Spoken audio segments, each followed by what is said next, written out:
आज तर ना आमच्या दोघींच्या नवऱ्याने अक्षरशः डोक्याला हात लावला. काय ते पुढे सांगतेस त्याआधी बघा, ह्याचे पप्पा रोज मला बोलतात की खाली घेऊन जात जा बाबूला, जरा फ्रेश वाटेल. पण ह्याला खाली न आणण्याचं कारण तुम्हाला दाखवते.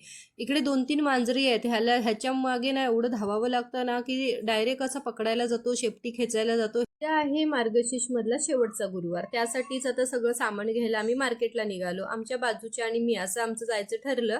आणि त्यांची मुलगी आणि समर्थ एकाच वर्गीचे आहेत आणि म्हटलं चला आता आपण जाऊया. पण ना आम्ही ही मोठी डेअरिंग केली की आम्ही ना मुलांना पण घेऊन गेलो. आता आम्हाला अंदाज होता उद्या मार्गशीर्ष गुरुवार म्हटल्यावर मार्केट पूर्ण भरलेलं असेल गर्दीने.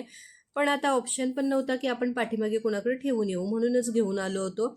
आणि तिथे गेल्यानंतर पण मुलांनी पण फ्रूटवाल्याची फ्रूट म्हणा किंवा भाजीवाल्याची भाजी एका जागेवर ठेवलीच नव्हती. त्यांना कसं कसं हँडल करून आम्ही बाकीचं जे काही घ्यायचं होतं ते सगळं सामान घेतलं, घरी आलो. घरी आल्यानंतर रोजचं काम सगळं आवरलं, जेवण वगैरे. आणि मग उद्याची तयारी थोडी करायला घेतली.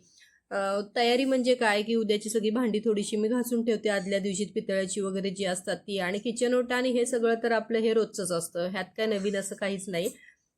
सगळी भांडी वगैरे इथे घासून थोडीफार ठेवली आणि मग बाकीची पण तयारी करायला घेतली. अष्टरची फुलं वगैरे सगळी घेऊन आली होती, ती पण सगळी सोडून ठेवली, अशा जुड्या असतात त्या. आणि मग थोडंसं पाणी वगैरे हे करून अशी ग्लासमध्ये वगैरे घालून ठेवली की अजून फ्रेश अशी राहतात.